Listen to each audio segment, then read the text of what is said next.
Muito bem, professor Cláudio Chaves, boa noite mais uma vez, muito obrigado pelo carinho, obrigado pela tua presença aqui, muito nos honra. Deixa eu baixar meu BG aqui.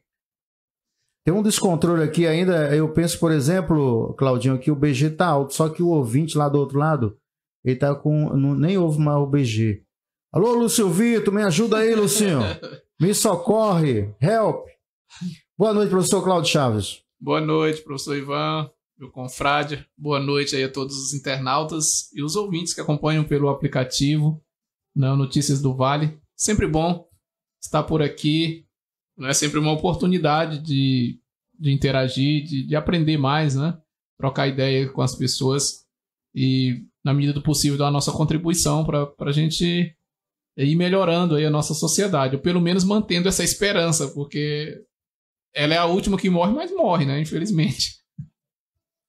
É verdade. Deixa eu ver como é que tá chegando o som aqui. Vamos tentar falar com o professor. O professor Paulo Smith, né, Claudinho? Exatamente. Vamos ver. Nosso conselheiro aí da educação. Deixa eu fazer o seguinte. Deixa eu aumentar aqui o... Claudinho, vai dando uma palhinha aí enquanto eu aumento aqui o retorno, acho que do som, da caixa de som aqui, para ver se vai dar tudo certo aí com o professor. Perfeito, tranquilo. Fica aí, toma conta do programa. Então, gente, quero aproveitar, né, o pessoal que está nos acompanhando aí, que está acompanhando a Notícia do Vale, para que você participe, né? Aproveite, porque esse é um empenho aí do professor Ivan, né? E já antecipadamente aqui agradecendo a boa vontade do professor Paulo Smith, né? Que está lá no meio do mundo, em Macapá, mas uma pessoa muito acessível, né? Um colega nosso de trabalho, já que nós também somos servidores da Rede Estadual de Educação, e o professor Smith se colocou à disposição para prestar esses esclarecimentos. E olha, eu sou professor da rede estadual, né, e estou trabalhando aí desde que começou a pandemia, né, desde sempre e tal, e eu ainda tenho muitas dúvidas, né? Eu acredito que os alunos, pais de alunos, a sociedade de modo geral, também tem dúvidas sobre essa questão das aulas remotas, né? Questão do retorno das aulas presenciais, reformas, escolas, a continuação da pandemia, os decretos, as resoluções. Então, a gente conseguindo aí colocar o professor Smith no ar é uma oportunidade, né? Para que você peça esses esclarecimentos, né? Tire as suas dúvidas. Aí que ele é o conselheiro, né? O Conselho Estadual de Educação, né, apenas a título de esclarecimento, né, é o órgão fiscalizador, é o órgão, vamos dizer assim, supervisor, né, do sistema, né, o regulamentador, vamos dizer assim, né, do sistema estadual de educação. Não só a rede pública, mas o sistema de um modo geral, né? Então, a rede, tanto a rede estadual quanto a rede privada, o ensino desde o ensino da educação infantil ao ensino superior, né, o conselho é o órgão que ele regulamenta. Assim como nós temos na instância nacional, né, o Conselho Nacional de Educação, nós temos o Conselho Estadual e o Conselho Municipal, né? No caso, o sistema estadual, a regulamentação, né, é feita pelo o Conselho Estadual de Educação. E quando há a necessidade, né, de alguma alteração na legislação, né, do sistema estadual, uma normatização, uma atualização, alguma coisa, né, normalmente a secretaria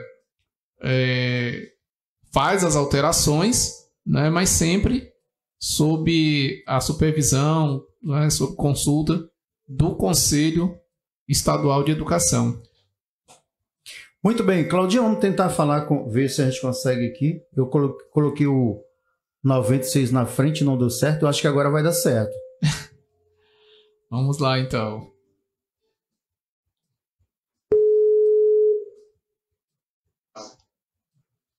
Oi, Ivan, tudo bem? Boa noite. Boa noite. Professor Paulo Smith, o senhor consegue nos ouvir bem? Consigo sim. Opa, coisa boa. Muito boa noite. Seja bem-vindo ao nosso programa, mesmo que por telefone, mas quem sabe em breve o senhor virá aqui presencialmente em Laranjal do Jari. E a partir de agora, meus amigos, quero aqui situar meus amigos da Web Rádio Tribuna do Vale, que nós vamos bater um papo com o professor Paulo Smith, ele que é presidente da Câmara de Educação Básica do Conselho Estadual de Educação. Vamos ver, professor Paulo, se o senhor consegue também ouvir o professor Cláudio Chaves. Boa noite aí, Claudinho. Olá, professor Paulo Smith, boa noite. Boa noite, Cláudio, é um prazer estar aqui junto com você também. Opa, o senhor consegue ouvir o Cláudio também? Consigo sim. Opa, coisa boa, então tá ótimo, Claudinho, eu tava nervoso aqui, viu, doutor, com medo de dar errado aqui nosso esquema, que eu não sou muito bom da parte técnica. Muito boa noite, professor, seja bem-vindo mais uma vez, é um prazer falar com o senhor, viu, acho que é a primeira vez, né, que a gente está trocando aqui, antes foi por mensagem.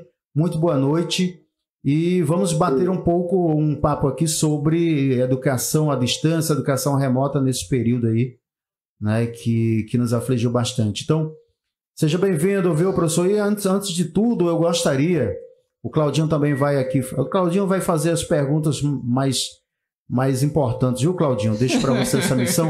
Professor, cabeluda, né? Professor, o Claudinho é polêmico, viu, professor? O professor, eu gostaria que o senhor falasse um pouco sobre sua carreira, porque o pessoal aqui da região do Jari precisa conhecê-lo melhor. Então, quem é o professor Paulo Smith? Boa noite a você, Ivan. Obrigado pelo convite. O Cláudio entrou em contato inicialmente comigo e também externou a vontade de que eu participasse desse momento.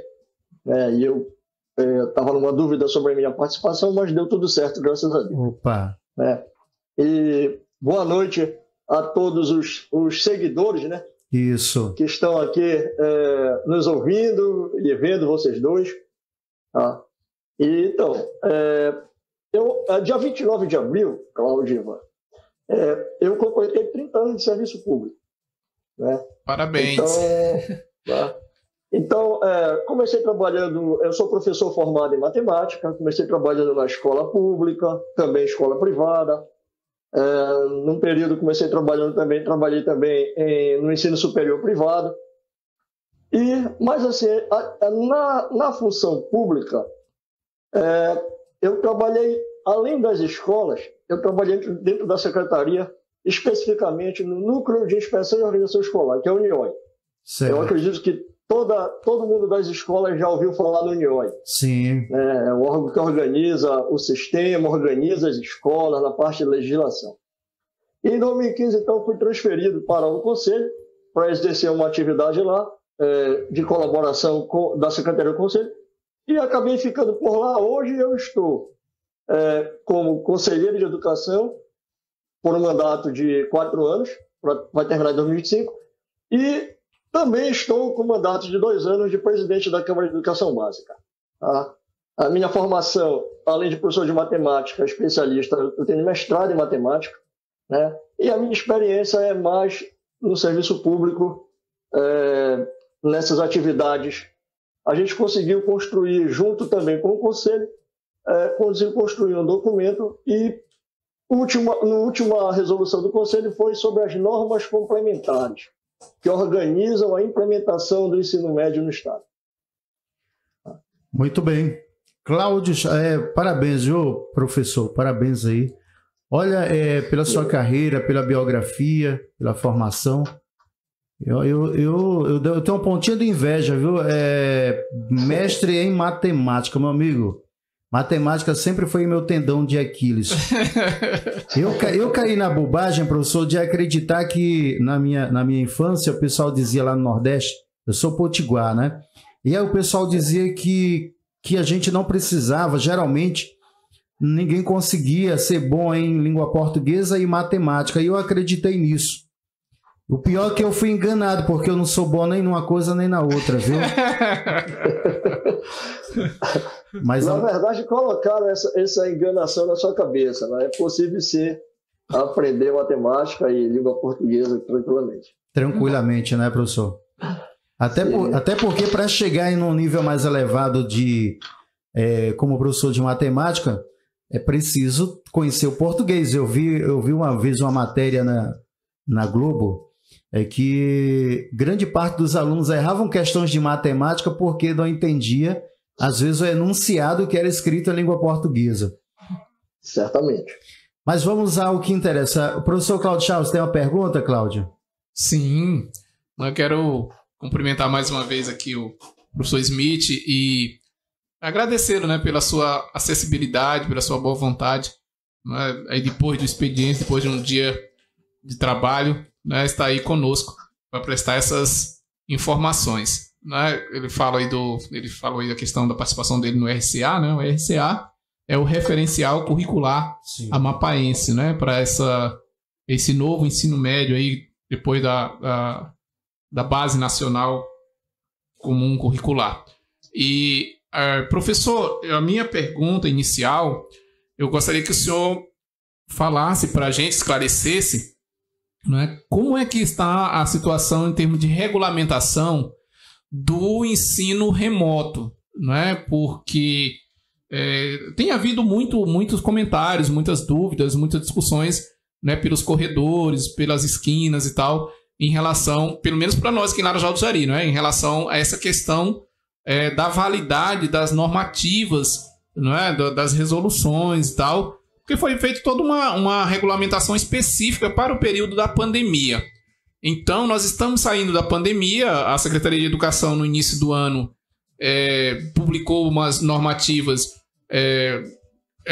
trazendo de volta o ensino presencial, né, 100% presencial, e a gente tem escolas que, desde o início do ano letivo, continuam com aulas remotas. Eu queria que o senhor fizesse um esclarecimento para a gente sobre essa questão, o que está valendo, das normativas, se estende, se depende de outros decretos do governador, por gentileza.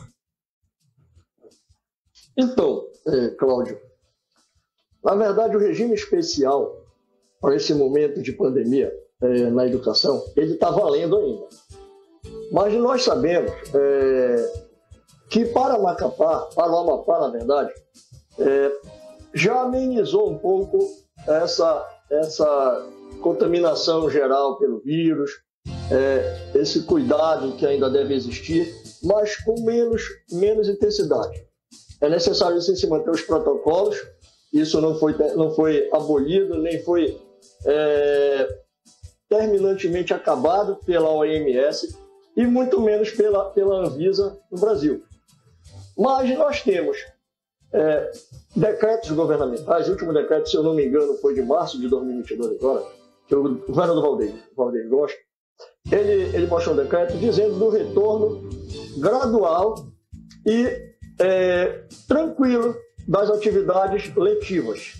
Ele fala, no geral, me prender as atividades letivas. Né?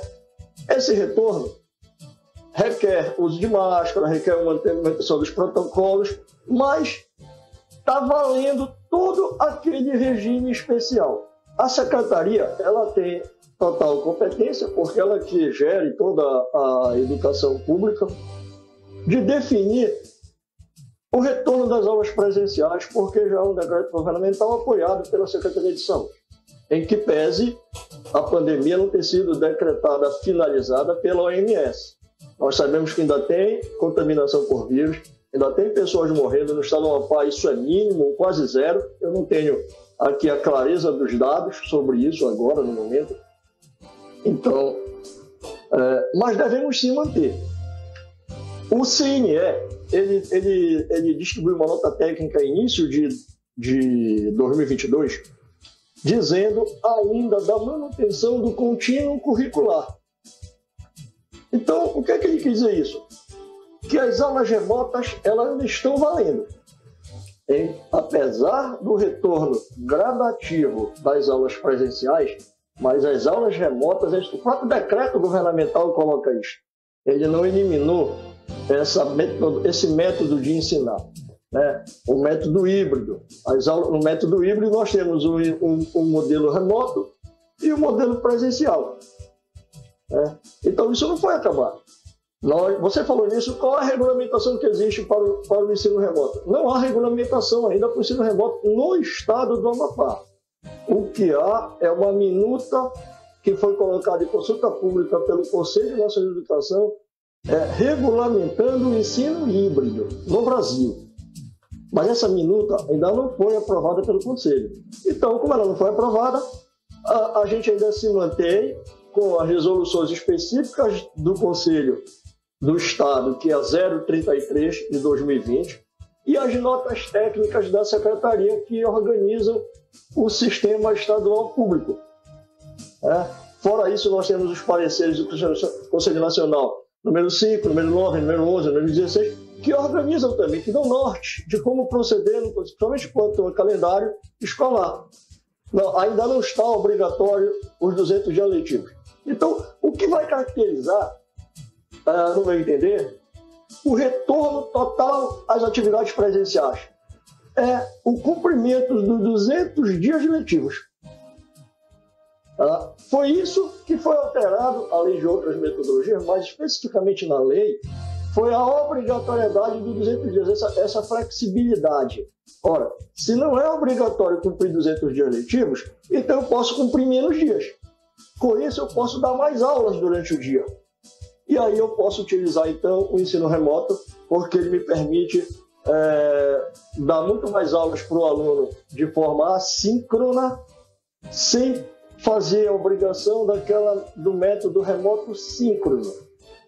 Então, no método remoto do síncrono, se eu posso cumprir 4 horas de aula diárias, eu e o aluno ali se vendo numa plataforma digital, um Facebook, um Google Meet, um Zoom, um Skype, o que seja. Mas eu também posso cumprir aulas assíncronas no mesmo dia letivo, ou seja, eu passo atividades para o meu aluno fazer em casa. No ensino presencial, essas atividades não são permitidas. As aulas têm que ser presenciais, professor e aluno no período letivo. Tá? No ensino remoto, elas são permitidas. Eu posso ter aula de manhã com o meu aluno, e não obrigatoriamente o dia cheio, mas eu posso passar mais atividades para ele fazer em casa. Então, eu posso dar, por exemplo, aqui, hipoteticamente, eu teria 2 aulas com ele de matemática, eu posso programar 4 aulas de matemática. 2 comigo e 2 sozinho. Ele sozinho. Estudando e apresentando atividade. Tá? Então, o que nós temos ainda são esse regime especial que foi instituído pelo Conselho Nacional, pela pandemia em si, mas pelo Conselho Nacional, pela 033 do Conselho Estadual e pelas notas técnicas da Secretaria. Perfeito. Espero ter me feito entender enquanto essa regulamentação. Tá? Perfeito. Obrigado. Eu não sei como é que está aí a participação do pessoal, Ivan, vocês conseguem ver aí se estão fazendo perguntas. Se tiver aí pergunta dos internautas aí, a gente repassa aqui pro professor sem nenhum problema. Professor, o senhor falou aí da questão, falou do ensino híbrido, né? Eu sempre tenho dito, e eu acredito que eu não estou equivocado, né, que essa questão das aulas remotas ou ensino híbrido, né, a pandemia apenas precipitou, né, acelerou, mas isso aí já era uma realidade, né? Eu diria que nós estamos bastante atrasados e isso aí não vai mais sair da nossa vida, né? Não vai mais sair da vida do aluno, do professor. Hoje, praticamente da compra do alimento, né, a questão aí do delivery, até cirurgias, né, já se programa fazer remotamente. Então, evidentemente que o ensino, né, em que pese no Brasil ter essa cultura de a escola ser a última a ser atualizada, né, mas chegou, mesmo sendo a última. O que eu questiono, o que eu penso é o seguinte: eu acredito que nós estamos muito atrasados, tanto na questão logística, quanto na questão de legislação. A pergunta que eu faço é: o senhor tem observado, tem visto, tem tido alguma conversa, o conselho, em relação ao poder legislativo, quanto à questão de atualização da legislação Eu digo agora mais amplo, né? Não só para a questão da pandemia, mas para o ensino remoto, porque é uma nova modalidade. Eu acredito que vai alterar as relações de trabalho, vai mudar, vai alterar, né, outras questões de metodologia, de logística, etc e tal. O senhor, primeiro, eu quero saber, o senhor vê essa necessidade dessa regulamentação através de lei mesmo, né? Para sair das questões dos pareceres, das portarias, não é? E se há essa necessidade, que conversa o senhor percebe que está havendo, que movimentação por parte do legislativo e até do executivo também nesse sentido de atualizar a legislação para esse novo momento? Olha, Cláudio, o legislativo ele não interfere muito nessa parte de regulamentação, tá? Porque é uma legislação educacional, então é o Conselho Nacional que faz isso juntamente com o MEC. Mas as leis, elas são sempre pelo Conselho Nacional. O MEC segue aquilo e homologa o Conselho Nacional faz. No âmbito estadual, e aí, como eu falei no início, existe uma legislação do Conselho Nacional que está em consulta pública e já saiu de consulta pública pelo tempo que ela foi colocada. Eu não tenho a precisão e não foi nos informado de que ela foi homologada já pelo plenário do Conselho Nacional. Que regulamenta o ensino híbrido. É verdade. Ele está posto agora.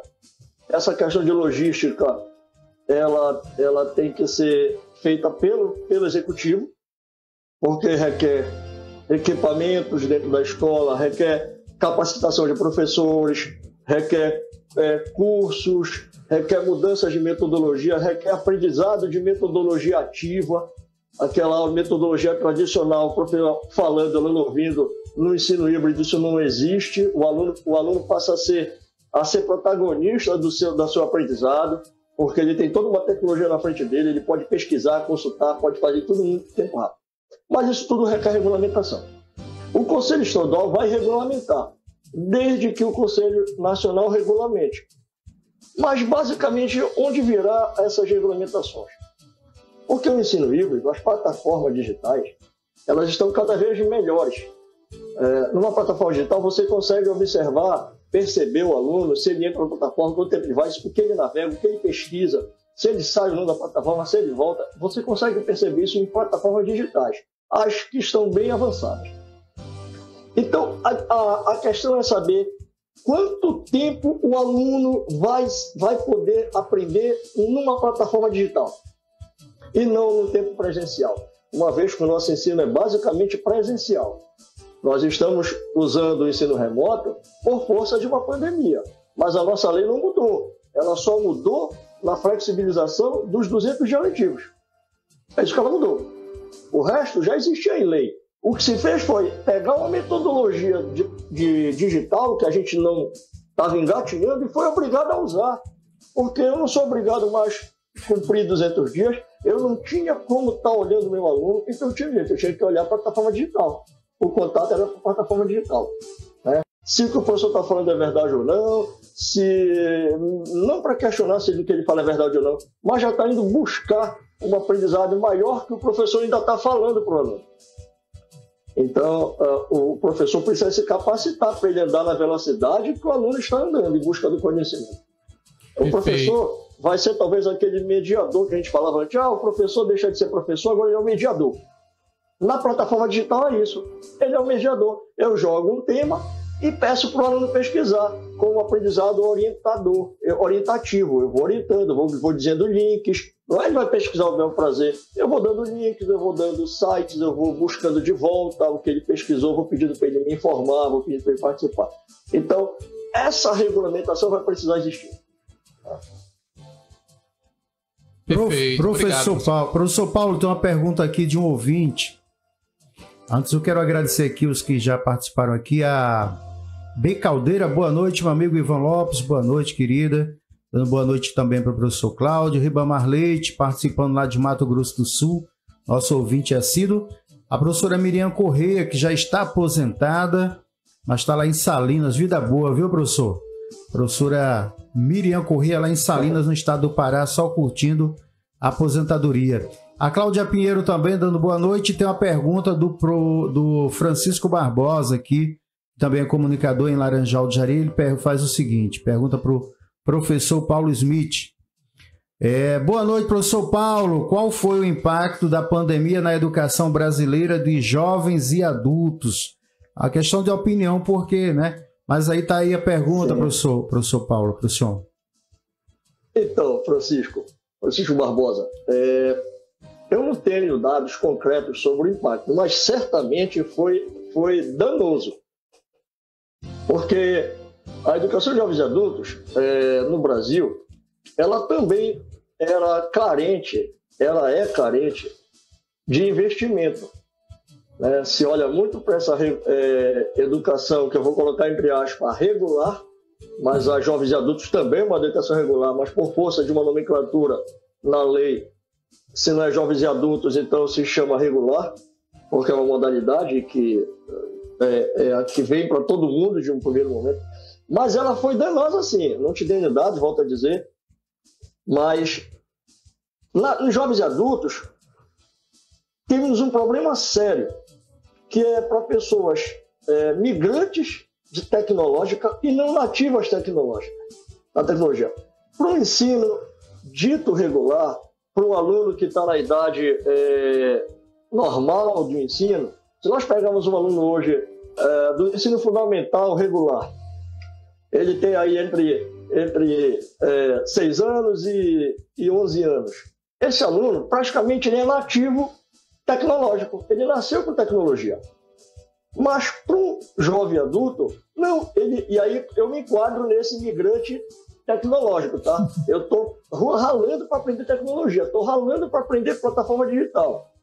Diferentemente dos nossos filhos que praticamente nasceram com celular, nasceram com computador, e estou falando de mim que isso não é o geral da população, nós sabemos, jamais vou dar o meu exemplo como se fosse generalizar para toda a população, nunca isso, tá? É só 99%.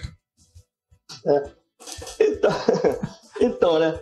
Então, dos jovens e adultos, pela dificuldade de trabalhar no ensino remoto, de dominar a plataforma digital, de dominar, às vezes, até um WhatsApp, um Facebook, um YouTube, para eles isso quase não aconteceu. Né? Certamente, para eles, o ensino ficou paralisado durante muito tempo. Enquanto estava voltando para os outros, para os jovens e adultos ficou paralisado. Mas eu estou dando aqui um critério da minha opinião, do que eu enxerguei de alguns estudos. Não é só isso, claro, tá? Sim. Os efeitos que eles sofreram, certamente foram os efeitos que os outros também sofreram, talvez com menos impacto, porque uma grande parte dos estudantes brasileiros, e aí essa grande parte que você falou, aí 20% dos alunos da escola pública tiveram acesso ao ensino remoto. Então foi ruim para todo mundo. Não dá para dizer que o ensino estava remoto e todo mundo da escola teve acesso a nada disso. Tem escola que sequer voltou a funcionar. Está começando 2022 e a escola não voltou a funcionar. Então o prejuízo está sendo tremendo. Temos localidades que a tecnologia não chega. E a escola está parada. Ela tem que usar aquele ensino remoto de imprimir o material, entregar para a família levar para o aluno e trazer. Isso é um ensino também remoto. Com um ensino remoto sem tecnologia. Tá? Tem lugar que é remoto. Adultos, o dano foi muito maior, com certeza absoluta. Tem lugar que o remoto ganha um outro significado, né, professor? Assim, aproveitando aqui a questão dos trocadilhos, né? Porque a atividade chega a remo. Por isso que é remoto. Professor, teve um caso, inclusive... Parece engraçado, mas não deixa... Um caso aqui, foi aqui no Amapá, não foi? Nessas ilhas aí que o professor se afogou, 2 professores se afogaram? Levando atividade para aluno, ou foi no Marajó, não sei, mas eu vi essa reportagem, né? Eles estavam levando atividade para os alunos, né? Quando naufragaram, né? A canoa que eles estavam, a rabeta, eles ficaram em cima do casco, até que chegou o resgate. Foi muito tempo eles ficaram falando, né? Tanto é que alguns falam que não são aulas remotas, são aulas terremotas. Para alguns, devido ao tão grande o impacto. Como o senhor falou de estatísticas, assim, de impacto, né? Obrigado aí pelo Francisco Barbosa. Eu quero aproveitar, né? Já vou encerrar minha participação por aqui, mas assim em termos de pergunta, né? Agradecendo aí também acho que é a Vivo, não sei, que está contribuindo, colaborando, permitindo ficar esse tempo aí com a gente, né? Então eu não vou abusar tanto. Mas assim, é que tem, que o senhor falou aí de impacto aí na resposta aí para o Francisco, e assim, tem um estudo da Fundação Roberto Marinho, deixa eu ver aqui, a pesquisa, o título da pesquisa é Consequências e Violação do Direito à Educação, da Fundação Roberto Marinho e do INSPE. Essa pesquisa foi feita antes da pandemia. E ela diz o seguinte, que cada aluno que não conclui o ensino médio custa, por ano, R$371 mil para o país. O total perdido com a evasão escolar apenas em um ano é de 214 bilhões de reais. 3% do PIB nacional. Então, é um desastre, né? O senhor falou aí dessas questões aí da adaptação e etc e tal, mas nós temos esse fenômeno da questão da evasão escolar. Tinha alunos que eles estavam, inclusive na educação de jovens e adultos, que tinha sido feito campanha, etc e tal, para ele voltar a estudar, né? Tem aquele o Enseja e etc e tal, não é? E aí, esses alunos que estavam se esforçando, a escola esforçando para manter o vínculo, etc e tal, muitos deles não voltarão a estudar por conta dessa situação toda. Então nós temos aí essa situação aí do déficit da parte para a economia do país, não é? Perde a cultura, perde a economia, perde tudo com essa questão da evasão, não é? E aí a pergunta que eu quero fazer para o senhor é o seguinte, né? Nós temos essa situação, todas essas questões aí de regulamentação e tal. E aí, professor, nós temos a questão da logística, né? Que eu sei que não é a sua área, né? Já que o senhor não representa o Poder Executivo, né? O senhor representa o Conselho, né? O senhor não é mantenedor, na instituição mantenedora. Mas, por exemplo, no nosso caso, aqui em Laranjal do Jari, nós temos situações, né, de alunos que começaram o ensino médio, eles começaram e vão concluir assistindo aula pelo WhatsApp. Porque nós temos escolas em Laranjal do Jari, escola de ensino médio, que mesmo esse ano não teve uma aula presencial, mesmo com essas alterações. É uma situação assim que eu não consigo nem dimensionar. Como é que esses alunos vão... Não é dar informação, é aula mesmo, pelo WhatsApp. Com todos esses problemas, por exemplo, tem casa que o aluno tem um celular para 3 alunos que estudam em escolas diferentes. Né? Isso não é invenção, isso existe. Né? A gente passa a mensagem pro aluno e diz, não, nesse horário não dá para assistir aula, porque o papai tá com o celular só quando ele chegar do trabalho, que eu posso ver e tal, essas coisas todas. Então, é uma situação que eu gostaria que o senhor comentasse um pouco sobre essa questão da aula pelo o WhatsApp, né? E como fica agora uma situação que não é por conta da pandemia mais, é por conta de reforma de escola, no nosso caso é por conta da enchente e etc e tal. Não seria, digamos assim, mais prudente suspender nesse momento para que esses alunos tivessem direito a ter aula mesmo, sem ser dessa forma pelo WhatsApp? Porque nós não temos essa plataforma mínima que seria para dar essas aulas. No meu entendimento, esses alunos estão sendo profundamente lesados, mas eu gostaria de ouvir o senhor a respeito disso, né? Nesse caso específico de Laranjal do Jari. Ok, olha só, Cláudio. Primeiro que o retorno às aulas de forma remota, de certa forma, foi uma pressão das grandes instituições privadas. Elas estavam perdendo aluno, elas não sentiam o caminho, mas perceberam que, através das plataformas digitais, elas poderiam avançar. Já existia isso em outros países, não por força de pandemia, mas já existia em outros países, e no Brasil estava sendo introduzido devagar, gradativamente. Porque precisa também capacitar o professor para que essa tecnologia entrasse de uma vez por todas aqui. Bem, de qualquer forma, isso é uma opinião minha, entrou por força de instituições privadas e se estendeu, porque ficaria também complicado. Só a instituição privada tinha o direito de voltar e a pública, mesmo sem logística, mesmo sem toda essa estrutura tecnológica que existia. Mas aí o aluno tá, e vem daqui, dali, o aluno tem domínio aqui, ali, o professor tem, então bora na marra. Estou falando aqui uma palavra rasa, né? Não foi assim a decisão, mas vamos implantar. E começou então os ensinos remotos. O Conselho Nacional criou algumas regulamentações para que se diz o dia letivo, para que o ensino remoto pudesse acontecer. Ora, naturalmente, a escola que não tem condições nenhuma de ter o ensino remoto, ela tem que esperar o que já há na lei. para casos anteriores que tinham, por exemplo, catástrofes, enchentes, situações, a escola pegou fogo, então paralisou o ano letivo. A escola volta e começa de onde parou. Se ela vai demorar 20 dias, ela volta e estende o calendário dela 20 dias a mais. Se ela vai demorar um ano, então aquele ano letivo foi perdido para ela. Mas a lei dizia isso. Não tinha como, vou usar aqui uma palavra popular e vulgar, ela não tinha como emprenhar calendário letivo e dizer que deu aula quando não deu aula, já que o ensino era presencial. Com o ensino remoto, foi possível então, e aí eu vou usar aqui a palavra, mascarar um pouco o ensino. Porque as escolas que não têm condições nenhuma, elas se sentiram, de certa forma, obrigadas, motivadas, convencidas a funcionar. Porque outras estavam funcionando. Ela tentou criar artifícios, e aí o WhatsApp ela usou porque era a única coisa que tinha no WhatsApp. Mas aula pelo WhatsApp é impossível. Se eu tenho o WhatsApp, ele é uma ferramenta que ele te permite levar informações, mas não... tu dialoga com alguém no WhatsApp hoje, mas se não me engano, por vídeo, no máximo até 6 pessoas. Eu não sei se já aumentou para 10.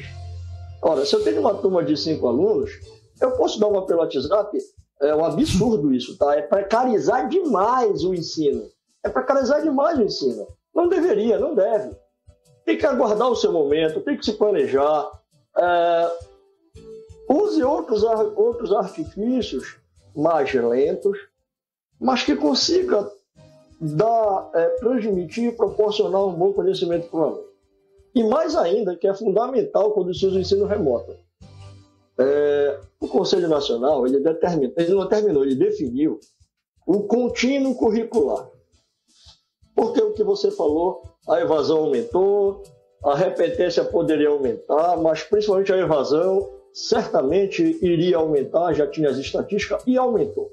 Para evitar isso, se pensou então no contínuo curricular. Ora, a escola vai dar a aula que ela entender que consegue dar, o WhatsApp, que para mim eu vou usar ele aqui porque você usou, mas não consigo imaginar dando pelo WhatsApp. Só se eu mandar a pergunta para o aluno, ele me responder de lá a pergunta, vai ser dessa maneira. Mas o contato com o aluno não tem como ter que não seja por mensagem ou por um ou dois de vídeo. E aí eu tiro uma dúvida com uma dúvida com outra. Eu até poderia fazer um ensino remoto assíncrono pelo WhatsApp, mas se eu tiver 20 alunos, vai durar quase que um mês para atender todos.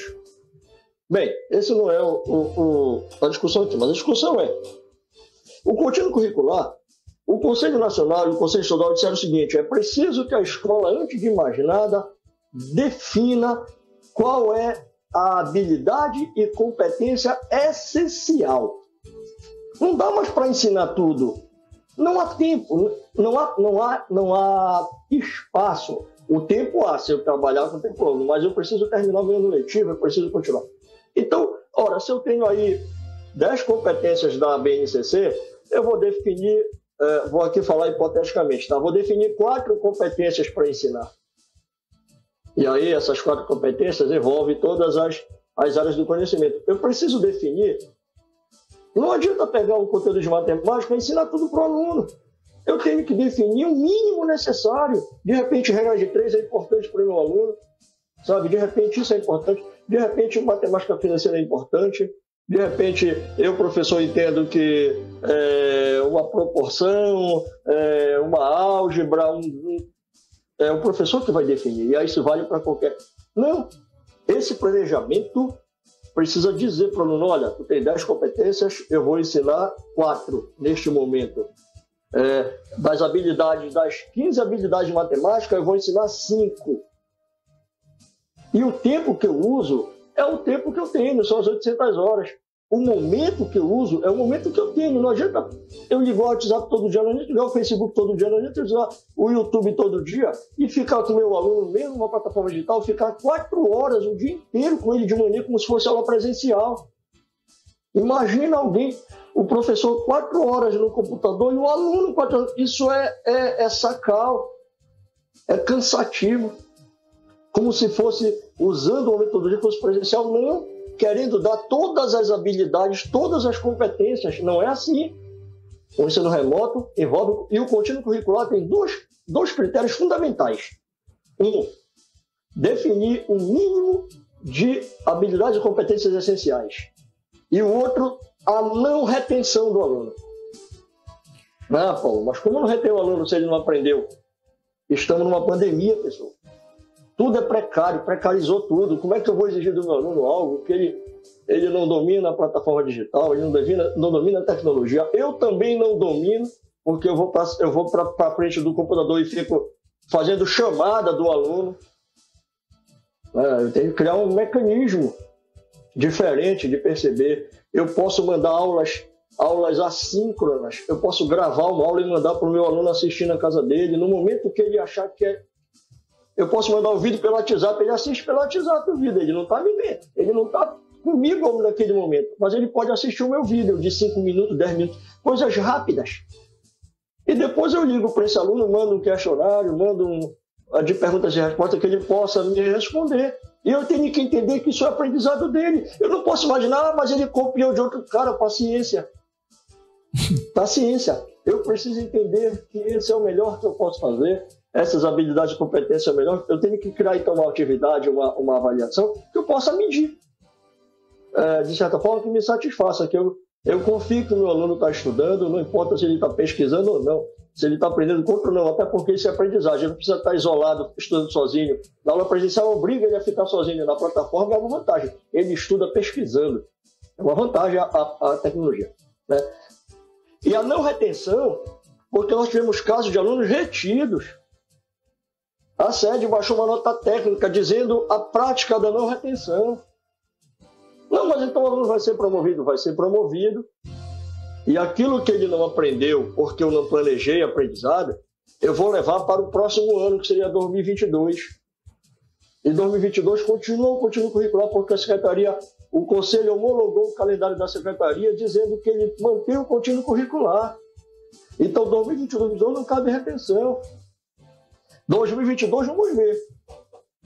Mas aquilo que não foi ensinado em 2022 e aprendido em 2021, tem que ser planejado em 2022.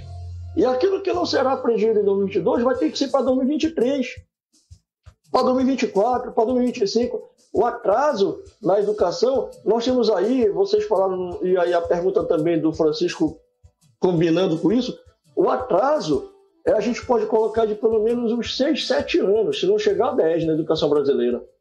Recuperar essa geração vai levar muito tempo. Né? Então, Cláudio, a situação é essa. A aula pelo WhatsApp é complicado. O pelo WhatsApp dá para eu gravar um vídeo e mandar para o meu aluno. Aula assíncrona, eu planejo um vídeo de 10 minutos, mando um questionário, que nós sabemos que isso é possível pelo WhatsApp, mas jamais síncrona. Eu e meu aluno lá estudando, isso não tem cabimento. Perfeito, obrigado, professor. Professor, como é que está o seu tempo, professor? Porque eu fico preocupado, a gente não acertou, né? De repente, se não tem algum outro compromisso. Mas eu estou aqui lhe ouvindo atentamente, rapaz. Se eu pudesse, eu ficaria ouvindo a noite inteira, viu? O meu tempo está tranquilo. Deixei com esse momento com você. Ah, que bom. Muito obrigado. A gente agradece, né, professor Cláudio? Perfeito. Professor, como é que o senhor vê a situação de uma escola onde nós temos cerca de 60% a 70% de ausência no ensino que está sendo efetivado, que é o remoto? Nós, por exemplo, somente 30% dos alunos conseguem receber a apostila, conseguem responder, devolver e conseguem também manter contato com o professor. Como é que o senhor vê essa situação? Então, tem toda uma legislação educacional que ampara o aluno. Essa legislação diz, olha, aquele aluno que tem direito a estudar e não está conseguindo, por uma logística da escola, este aluno, o ano letivo precisa começar de onde parou para ele. Se nesse período ele teve 5 contatos com o professor e ele precisaria de 20, então ele tem 15 contatos que ele precisa ter. O tempo não pode passar para ele igual para aquele que está tendo contato toda hora. Esses 60% que não tem contato com o professor, eles estão atrasados. Eles precisam de um planejamento específico para esses alunos. É preciso chegar até eles. E aqueles que estão indo, estão avançando. Esse avança. E o que não está avançando? Eu vou precisar dar atenção a eles, porque é direito deles estudarem. A escola precisa se preparar para atender esses alunos, é um direito deles. E aí jamais um aluno desse não pode ser retido, ele tem que ser atendido no seu direito, que é subjetivo e único. O direito de estudar, o direito de aprender é dele, não é coletivo, é do aluno, daquele aluno, especificamente de um aluno. Então, se a escola não tem condições de atender esse aluno, ela precisa chegar até ele. Se ela não consegue, ela vai precisar de retornar para a escola para atender ele de onde ela parou. Mas ele vai estar atrasado. A gente não tem como, não tem lei para dizer, não, então corra, porque aí a ensino-aprendizagem requer tempo, requer metodologia, requer dedicação, requer participação, né? Então, o que se garante na lei é, se falou para você, eu não consigo chegar até você, e nem você consegue chegar até mim, e eu estou falando em relação à escola, professor, então, quando isso acontecer, eu começo de onde parei. Tá? O professor Paulo Smith, vou aproveitar aqui e citar nossos amigos ouvintes que estão nos acompanhando pela web rádio. E lembrando, pessoal, que vocês podem nos acompanhar também, tem o mesmo vídeo aqui, a mesma imagem que está passando no aplicativo, está passando no site e também está sendo transmitido simultaneamente através dessas plataformas, tá? É a mesma imagem aqui do Facebook. Então nós estamos conversando, batendo um papo aqui sobre aula remota, especialmente com o presidente da Câmara de Educação Básica do Conselho Estadual de Educação, o professor mestre Paulo Smith, né? Que está dando aqui nos honrando, né? Com esse tempo dele aqui, passando informações preciosas para todos nós. Então, se você está do outro lado aí do celular, do computador, nos acompanhando, né, professor Cláudio? Pode aproveitar e fazer pergunta aqui para o professor Paulo Smith, né? Professor, como é que o senhor vê a minha avaliação? A minha avaliação é que durante esse período, eu sou professor, geralmente eu dou aula para os alunos do 5º ano, trabalho em 2 escolas, e o que eu mais percebi, professor, é que existe nesse período da pandemia, especificamente, aumentou ainda mais a desigualdade. As condições de aprendizagem são muito diferentes entre uma pequena camada da população e o restante, né? Nós temos aí 30%, 40% de alunos que têm acesso à internet de qualidade, têm smartphone, enfim, tem seus meios tecnológicos. Em compensação, nós temos 70%, 70% de alunos, aqueles alunos que já têm dificuldade, infelizmente, professor, são também aqueles que mais sofreram durante a pandemia e agora com a enchente, no caso de Laranjal do Jari, de novo são aquela grande parte que teve a sua casa alagada e que não tem nenhuma condição de continuar estudando. Como é que o senhor vê essa situação, professor? Coincide também com o que o senhor deve conversar com muita gente, ele estuda muito sobre isso. Como é que o senhor vê essa situação, professor? Olha, primeiro a minha solidariedade às pessoas, né, população que ficou nessa situação que a natureza impõe, não só a natureza, mas também tem a mão do homem, certamente. Olha, Ivan, a situação é praticamente a mesma. Ou seja, para essas pessoas, tanto faz estarem no ensino remoto ou não, elas estariam, pela situação, impedidas de frequentar uma escola. Vamos supor que tudo estivesse correndo maravilhosamente. Estou usando esse maravilhoso de forma sarcástica. Entendi, tá? Porque a educação nunca foi maravilhosa, nunca foi maravilhosa. A gente sempre trabalhou com índice lá embaixo. Tá? Sempre correndo atrás do prejuízo. E certamente para os menos favorecidos, a exclusão era muito maior. E ela é muito maior. Imagina com a pandemia, o abismo aumentou mais ainda. Sim. Né? E para essas pessoas que se encontram em situação de alagamento e que ainda na pandemia, para elas acabam entrando também na mesma situação da pandemia, do mesmo atendimento educacional. Para elas, a gente vai ter que esperar que toda a comunidade se restabeleça dentro do mínimo possível, que a escola consiga se restabelecer, que os alunos consigam retornar e o atendimento, as metodologias deverão ser do mesmo jeito. Se não tiver possibilidade de ensino remoto, vamos ter síncrono, com tecnologia, vamos ter que tentar achar um sem tecnologia, esse de imprime e manda. A tecnologia mínima, né, que é uma impressora, uma máquina de reprografia. Mas para esses alunos que estão nessa situação da engenharia, para eles também deverão esperar todo o restabelecimento da comunidade e as aulas deverão começar de onde pararam. Professor, o senhor falava sobre a escola, ela pode escolher o seu currículo prioritário, não é isso? Sim. Ô, professor, mas aí eu fiquei pensando aqui, corre-se o risco, se não tiver uma orientação, assim, a gente já não tem um padrão dentro da educação e fazendo isso a gente não corre o risco, de repente, evidentemente que a maioria dos nossos profissionais, eles são muito experientes e tem muita responsabilidade, mas a gente não correria um certo risco aí de repente, não ter nenhum padrão dentro da rede? Corre sim. Mas olha só, Ivan, a BNCC já definiu as 10 competências. Então, independentemente do contexto que se encontra uma escola, ela precisa trabalhar as 10 competências. As 10 competências, elas não são seriadas, elas não têm uma sequência de uma produção, elas são holísticas. Eu posso ensinar a primeira competência no momento do ensino fundamental, a segunda, a terceira, o professor escolhe. Mas, certamente, se deixar só para o professor, só para a escola, apesar dela ter autonomia de elaborar sua proposta pedagógica e seu currículo, garantido na lei, no artigo 12 da lei, mas a secretaria ela precisa dar um norte, uma orientação para que as escolas não fujam muito uma da outra, né?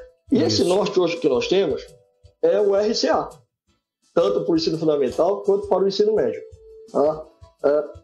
A escola, naturalmente, algumas competências que uma escola poderá ensinar porque ela usa a tecnologia, esta competência outras escolas não poderão ensinar porque não farão uso de tecnologia. Então, essas que não poderão fazer uso de tecnologia deverão usar outra competência, deverão desenvolver outras habilidades. De repente, alguma escola só vai conseguir ensinar matemática financeira para o seu aluno, porque é importante matemática financeira. Outra escola, com uso de tecnologia, poderá matemática financeira e álgebra. Poderia sair um pouquinho mais. Poderá ensinar análise gráfica. Mas tudo vai depender do recurso que a escola tem para atender aquele aluno. E aí vou pegar a palavra do professor Cláudio, a logística que a escola tem, que ela consegue abrir mão para poder chegar até aquele aluno dela. Tá? Então, mas é para a escola assim, definir qual é o seu currículo essencial. A secretaria, nesse momento, ela até poderia, mas ela não fez, porque isso depende muito de cada contexto, de cada localidade. Então, ela poderia discriminar algumas localidades que não têm mínima condição de tecnologia, mínima condição de qualquer outra fonte de informação, e ela teria que obrigar um currículo mínimo para essa escola, praticamente o currículo é zero. Se ela tem condições de chegar no aluno, ela sai do zero e vai para um mínimo que ela entende que, olha, eu só consigo levar de barco uma vez por semana os conteúdos para os alunos. Então não tem como eu dar um monte de conteúdo. Eu só vou poder trabalhar aqui, hipoteticamente, 1 ou 2 habilidades, enquanto outras poderão trabalhar 4, 5, porque por estrada o aluno consegue chegar mais rápido na escola e ter o seu entendimento. Muito bem, quero mandar um abraço aqui, agradecer pelo carinho. A professora Jude está nos acompanhando. Professora Jude, a professora Fabiana Souza também nos acompanhando, dando boa noite para a gente, Claudinho. Isso. Obrigado, boa noite para esses 2 talentosos escritores. Professor, o senhor professor Paulo Smith, o senhor já tem algum material publicado, algum livro publicado? Não tenho. Não tenho de publicação, mas são pareceres.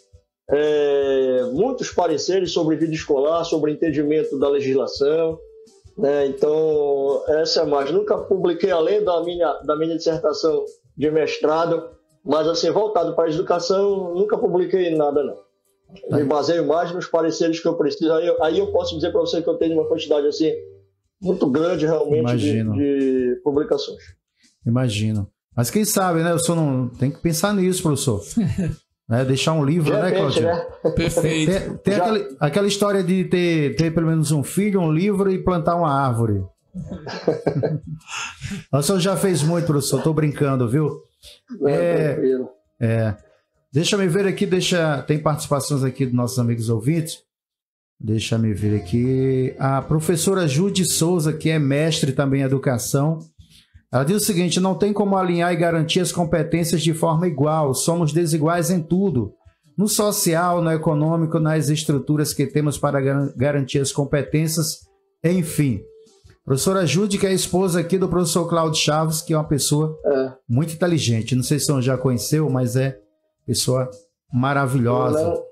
Pois é, perfeito. O que ela falou é verdade. A escola, ela é única, né? Ela depende daquela localidade, ela tem que girar em torno da sua localidade. Mesmo numa escola aqui do centro, por exemplo, de Macapá, mas elas têm particularidades que são só delas, né? E aí elas têm que definir o seu currículo próprio. Certo. O professor Marildo Nunes nos acompanhando no bairro Novo Horizonte, em Macapá. Bairro Novo Horizonte, Macapá, nosso ouvinte assíduo flamenguista, mas a gente boa. O senhor torce para qual time? Não existe ninguém sem defeito, né? Pois é. O senhor torce para qual time, professor?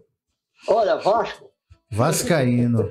Rapaz. Eu tô rindo porque é sempre um motivo de gozação, né? Professor, mas tem muita glória, né? Tem muita glória. A glória ficou no passado, é igual o meu São Paulo, né? Tá um pouquinho ali no passado, mas nós temos história. Certamente. A gente fez esse pessoal sofrer muito. Agora estão empolgados, agora tem ganho, né? Ultimamente. Principalmente os flamenguistas. Mas aqui, a grande, eu acho que 80% dos meus ouvintes são flamenguistas. Incrível isso.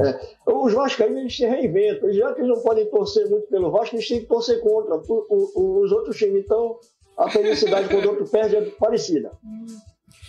A camisa continua bonita, né, professor? Sim. Lembrando, meus amigos ouvintes, um abraço aí para cada um de vocês que estão nos acompanhando pela web rádio. Lembrando que próximo domingo é Dia das Mães e a Ponto da Cultura está cheia de presentes para você. Dar aquele presente especial para sua esposa, para sua mamãe. Ponto da Cultura, o telefone de lá é 991 39 21 30. Ponto da Cultura, livros e artigos para presentes, que fica na loja 13, nos altos dos supermercados Zanotto. Quero agradecer também o pessoal, o meu amigo Moreira, da loja Moreira, Barleta Diagnóstico. Lembrando que o Dr. Domingos Ribeiro, neurologista, estará na Clínica Barleta Diagnósticos no próximo sábado, dia 7. Agora, dia 7, a partir das 8 horas da manhã. Vamos dar um abraço também ao pessoal da Instituição de Ensino Ana Nery, das Clínicas Integradas Secuyung, aí de Macapá, que fica no bairro Santa Rita. Tem várias especialidades. Mandar um abraço para toda a família aí do Dr. Mauro Seco e o pessoal que atende aí nas Clínicas Integradas Secuyung. E um abraço também ao pessoal da Fundação Jari, meu amigo Augusto Prachedes, da Jari Celulose. Mas nós estamos batendo um papo gostoso aqui com o professor mestre, professor e presidente da Câmara de Educação Básica do Conselho Estadual de Educação do Amapá, o professor Paulo Smith, que muito nos honra nessa noite aqui, trazendo muita informação para a gente. E seria mais interessante ainda se o pessoal fizesse perguntas, né? Porque quando a gente se reúne é muita pergunta, né, professor Cláudio? É muita reclamação. Muita reclamação. Chega muita reclamação aí no conselho, professor? Chega sim. Então, mas a gente vai dando atenção para todo mundo, vai dirimindo, acalmando os ânimos em muitas coisas, né? Então, vamos tentando atender todo mundo da melhor forma possível. Eu quero aproveitar aqui, Ivan, para fazer alguns agradecimentos, né?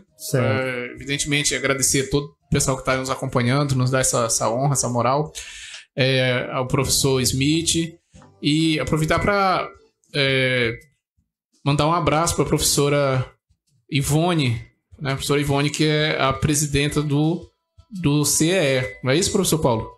Sim, presidente. Manda um abraço aí para ela. É uma pessoa muito acessível também. Isso é importante dizer, gente, porque às vezes as pessoas... tem gente que tem até medo quando fala, por exemplo, Ministério Público, Conselho Estadual de Educação, a Justiça, etc e tal. Eu sou conhecido aqui em Laranjal do Jari, né, assim, no meio educacional, entre os meus colegas e tal, como... Não sei exatamente, né? Muita gente me vê como encrenqueiro, outros como preguiçoso, enfim. né? Mas tem gente que me vê também como uma pessoa, digamos assim, um cidadão consciente, ou que se esforça para ser consciente. Eu tenho certeza, isso não me orgulha, não é assim, um orgulho, mas também não me envergonha, que provavelmente, muito provavelmente, sou o professor de Laranjal do Jari que mais tem reclamação no Ministério Público. Não é? Que mais não é provavelmente não, é certeza, 100%. Entendeu? Mas eu faço isso quando eu me sinto, assim, empurrado, obrigado, né? Eu tento administrativamente, tento sensibilizar as pessoas. Por exemplo, essa questão das aulas remotas, por exemplo, olha só o empenho, né? Trazer aqui um conselheiro, né? Para conversar, para explicar para a população.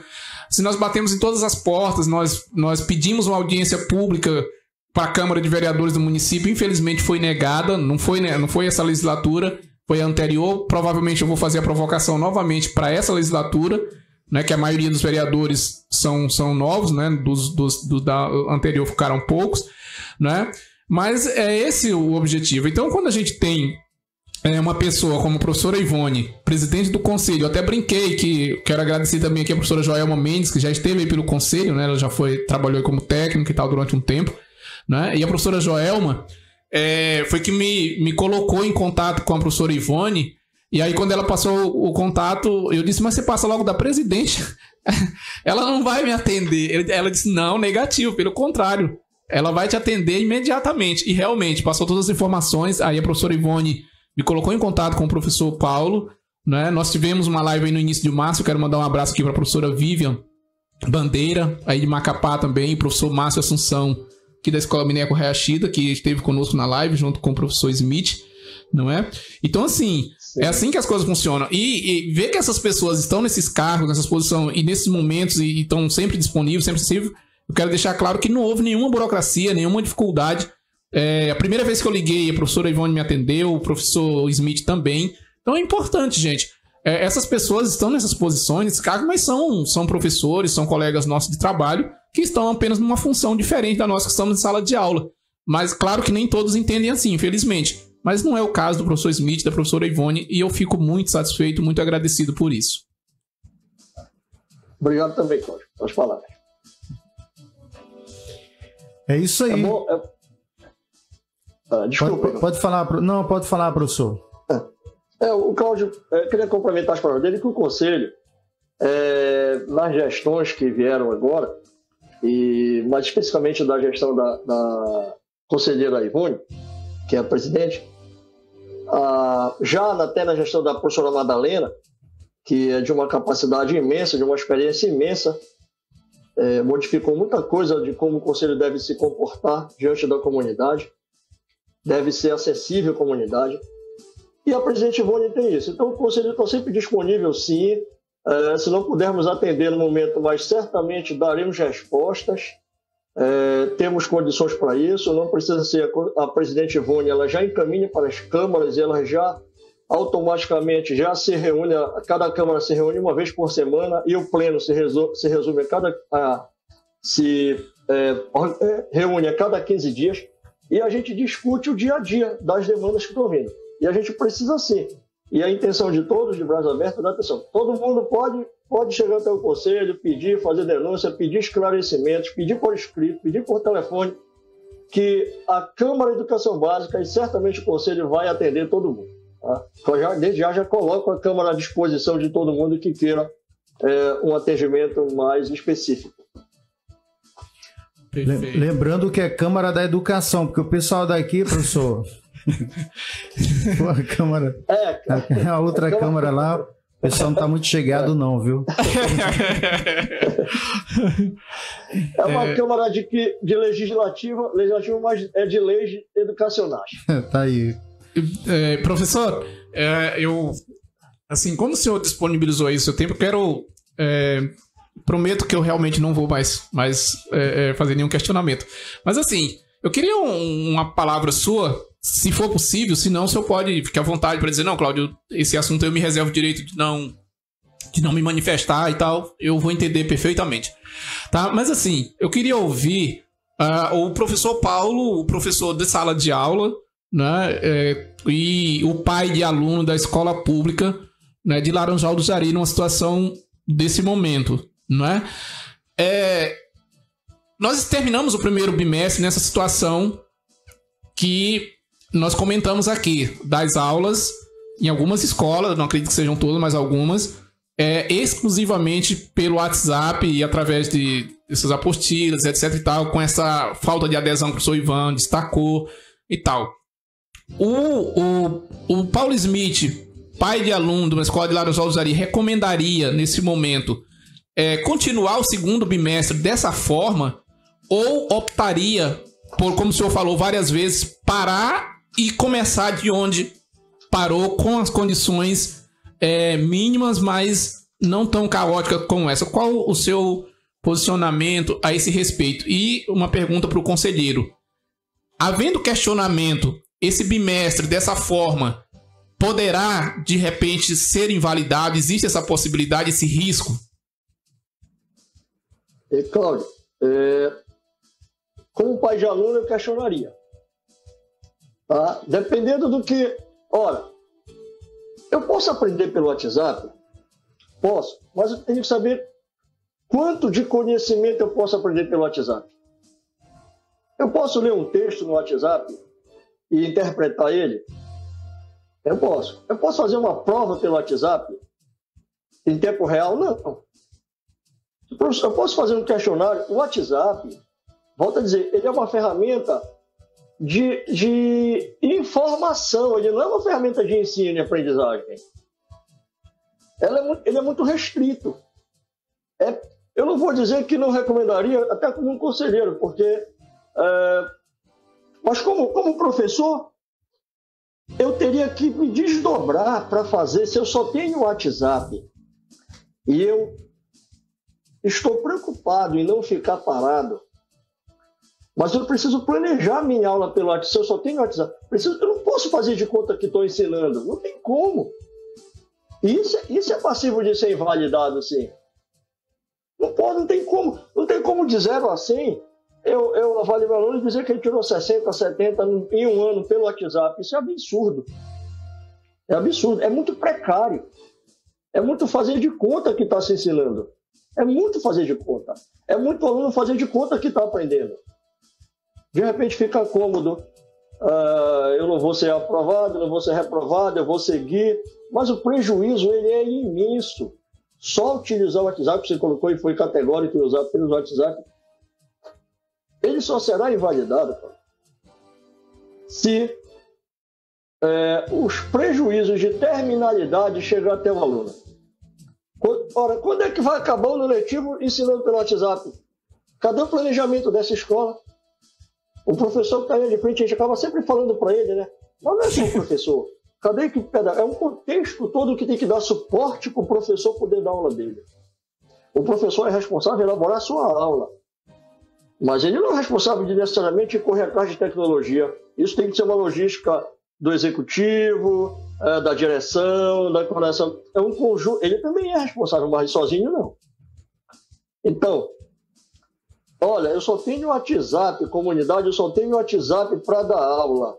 Então eu só vou ensinar uma competência. Eu só vou ensinar uma habilidade. Até que eu acabe ela, até que eu entenda que todos os meus alunos aprenderam ela, eu passo para uma outra. Se isso vai levar 1 mês, 2 meses, 1 bimestre, 3 bimestres, eu não sei. Mas é lento, pelo WhatsApp é lento. Não dá para acelerar algo que necessita de muito mais espaço, muito mais ambiente de aprendizagem. Eu posso mandar vídeos? Posso. Mas como é que eu vou ter o feedback do meu aluno? Pelo WhatsApp? Eu vou ter que mandar questionário, ele vai ter que me responder. Mas como é que eu vou saber que realmente ele aprendeu?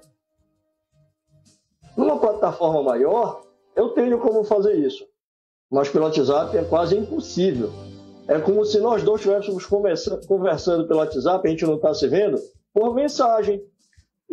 Mas eu não sei o que você está fazendo do outro lado, você não sabe o que eu estou fazendo. A gente confia um no outro. E no WhatsApp ainda tem mais. Você escreve de um texto pensando numa cara de riso e quem está do lado pensa que você está brigando com ele. É verdade. Então é complicado. Então eu te digo, a aula pelo WhatsApp é a precarização total do ensino. Professor, e ainda tem aquele risco. Ainda tem aquele risco da pessoa mandar uma mensagem errada, que ia mandar para a namorada, para a esposa, ou para amante, sei lá, e de repente manda para a turma de alunos, né? Pois é, né?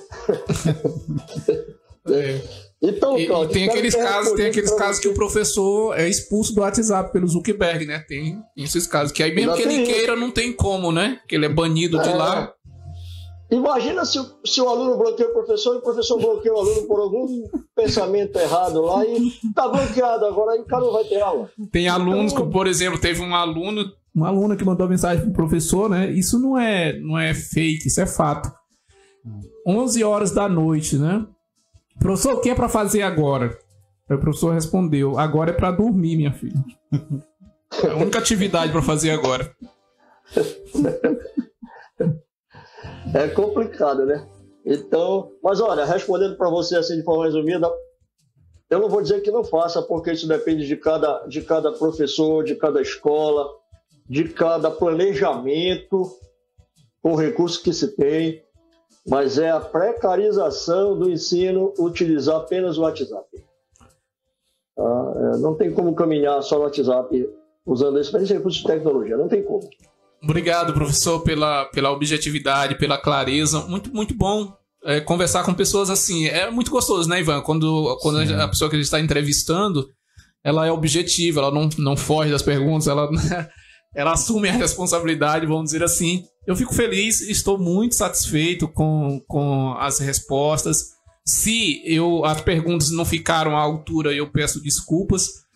Tanto para o professor quanto para os ouvintes, os professores estão nos acompanhando, mas foi o que eu consegui fazer, que estava aqui na minha altura. Enfim, a intenção foi realmente prestar à sociedade um serviço, um esclarecimento, né, e a oportunidade de tirar as suas dúvidas, não é? Porque não é todo dia que a gente tem a chance de conversar com um conselheiro do nosso Conselho Estadual de Educação, e eu estou muito, muito satisfeito. Muito obrigado. Tem uma participação aqui, viu, professor? Se me permite, antes da gente encerrar. À vontade. A professora Júlia, ela faz 2 comentários aqui interessantes que diz o seguinte: tivemos 2 anos de pandemia e as reformas estão sendo feitas agora, as reformas escolares, né? Está claro que não há um planejamento focado na aprendizagem do aluno. Antes, o aluno não ia presencial por conta da pandemia. Agora mesmo, após a vacina, os alunos não vão assistir às aulas porque as escolas estão em reformas aqui em Laranjal de Jari, né? Justamente quando seria o retorno presencial. Aí ela pede aqui até socorro a Deus, né? Meu pai. A internet, ela continua, noutra mensagem, a internet de muitos dos alunos não permite baixar muitos vídeos. Nem a do professor, viu? Que o meu celular eu vivo descarregando direto. Às vezes metade do horário é para descarregar celular, a memória. A maioria usa dados móveis, precisaríamos de uma plataforma. Se a educação é vista como direito, obviamente é preciso garantir essa educação. A precarização, é isso mesmo, professor. Obrigada, professor Paulo Smith, diz a professora, que também é mestra em educação, Judy Souza. Obrigado, Júlio. Pois é, professor, a nossa situação aqui... Aí em Macapá tem alguns pontos que também, no restante do estado, né? Não é diferente, né, professor? Sem dúvida. Temos escolas, mesmo na capital, elas também têm dificuldades com essa logística. Né? Então, isso é um legado de anos. Não é de agora por conta da pandemia. A pandemia agravou apenas isso tudo. É um legado de anos. Não dá aqui para ficar culpando esse ou aquele gestor, não Sim. tem como. Mas é um legado que a gente carrega de anos e a gente convive com isso. Né? A verdade é que a gente sempre conviveu. A educação brasileira nunca esteve boa. A gente sempre esteve brigando para ela melhorar. Essa é a verdade. O professor, o senhor acha justo que algumas pessoas considerem que a educação... Eu ouço muito dizer que a educação agora piorou. Inclusive, tem alguns aí que dizem que a educação... Nunca leram um livro na vida, inclusive, mas dizem que a educação piorou depois do Paulo Freire. Como é que... Sem querer polemizar aqui, viu, professor? Como é que o senhor vê essa situação? O senhor acha que realmente a educação piorou nesses últimos tempos? Defenda seu xará aí, professor. Dizer que piorou por causa do Paulo Freire é uma blasfêmia, né? Por favor. É claro que as críticas virão do lado, outras opiniões vão lá, né? Mas não há dúvida que a educação do Paulo... Inclusive agora, na pandemia, o método Paulo Freire é que está funcionando. As metodologias ativas, eu sei que o fundamento do método Paulo Freire também. Então, é preciso estar atento para isso. É olhar o aluno na sua individualização. A escola na sua individualização. Nunca se usou tanto Paulo Freire, não é, professor? Sim, o que piorou são as condições que já eram ruins e que a pandemia exigiu que estivessem boas e não estavam. Certo. Mas Paulo Freire já dizia que não precisava estudar, aprender dentro de uma sala de aula obrigatoriamente. Eu poderia aprender, quando ele falava, aí eu vou usar uma visão minha um pouco romântica, se aprender até embaixo de uma árvore é verdade. Sim. Se eu andar na rua, eu aprendo. Se eu andar com o meu professor na rua, eu vou aprender com ele. Sim. Lá está toda a transdisciplinaridade que se fala dos conhecimentos. Dentro da sala de aula está a disciplina. Dentro da escola está a interdisciplina. Fora da escola está a transdisciplina.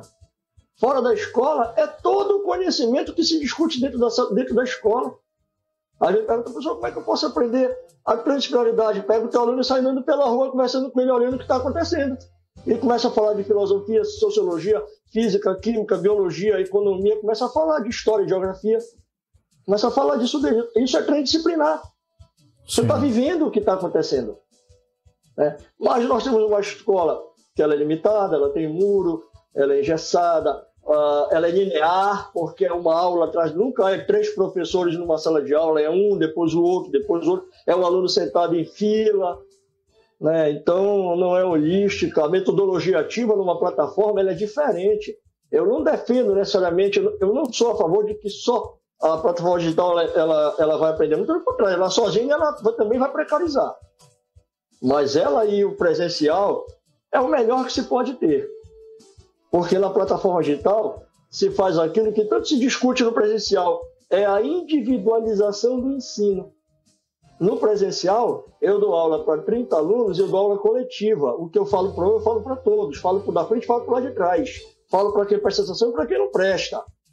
Na plataforma, eu individualizo, eu observo, eu mando o conteúdo para um aluno específico, eu faço pergunta para um aluno específico, eu avalio um aluno específico, só que eu tenho tudo de forma muito rápida. Então, os dois juntos precisam caminhar.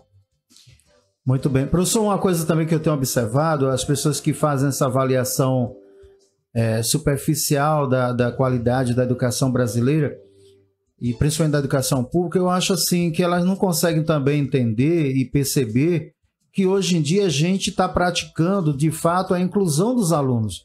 Aqueles alunos, olha, eu nunca na minha época, eu nunca lembro de ter estudado com aluno.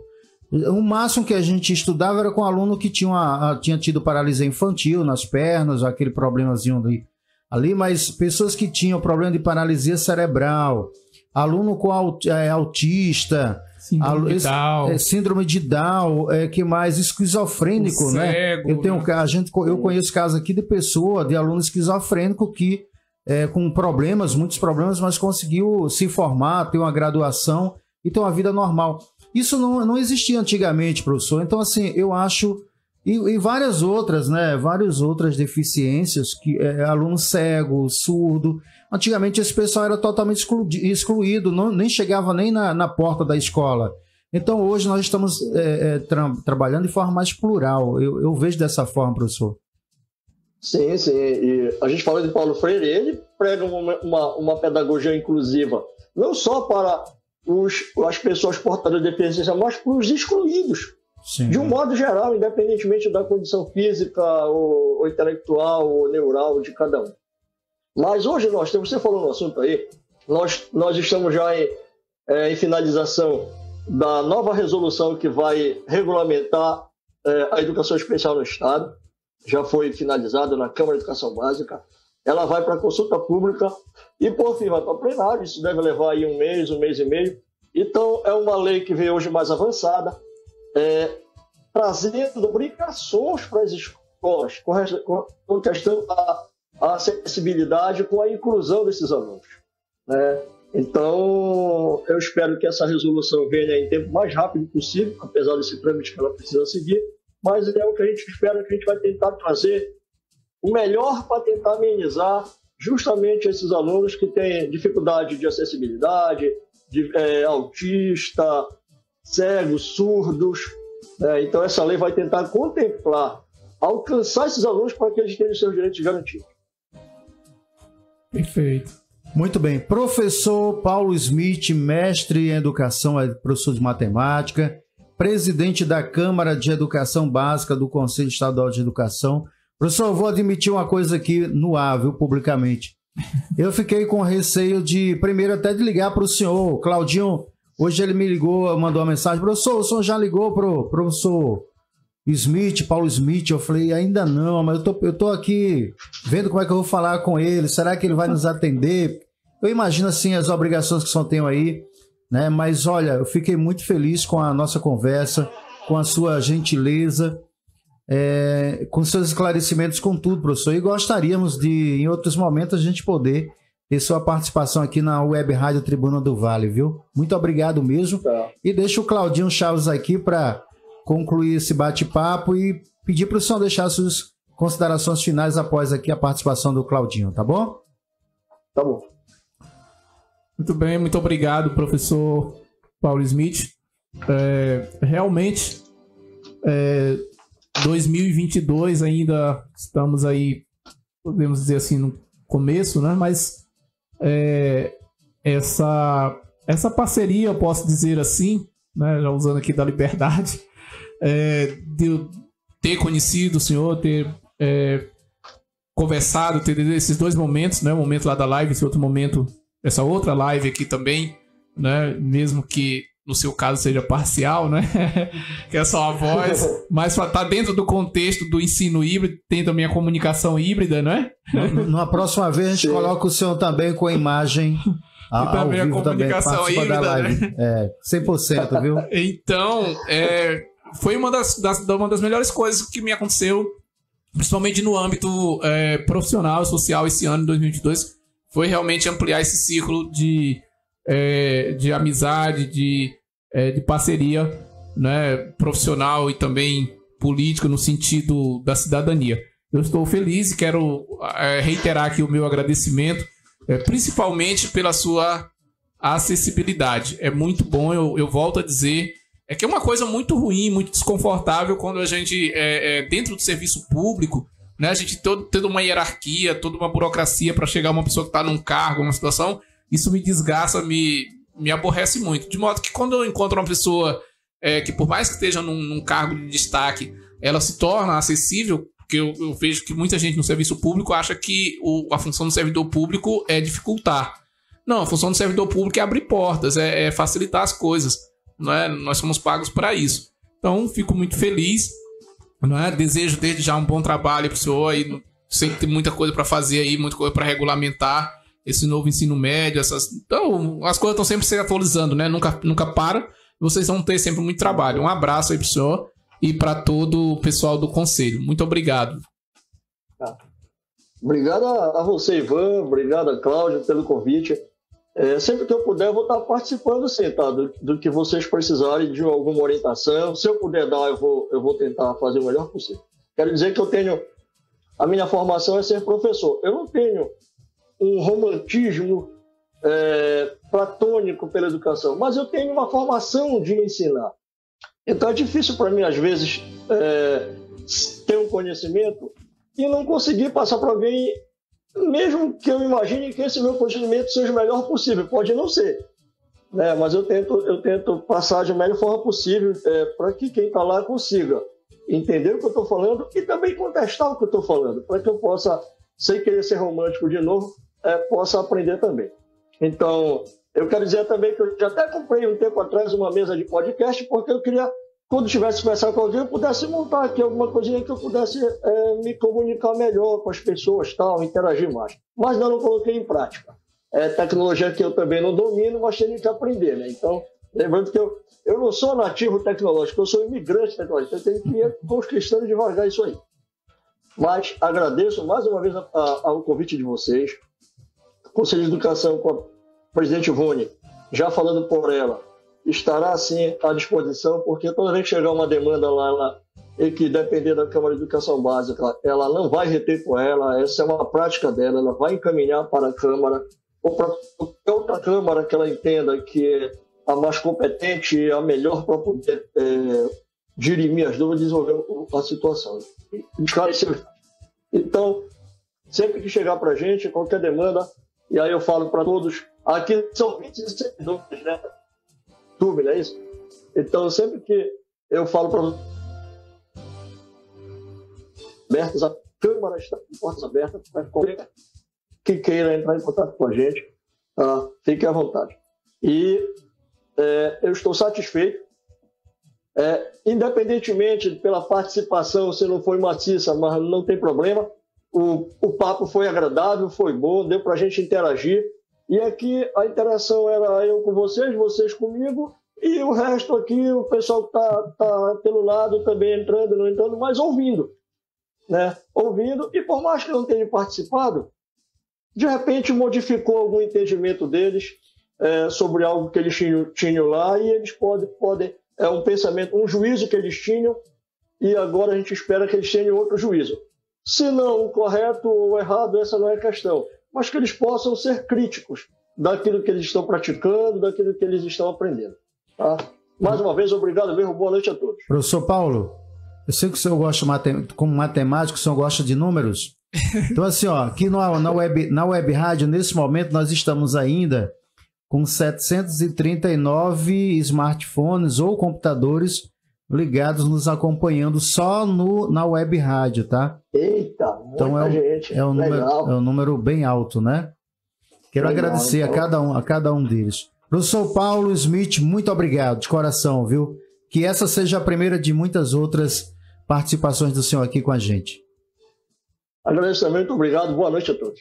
Boa noite, professor. Desejar um bom fim de semana. Valeu, tchau, tchau. Bom final de semana, tchau. Valeu.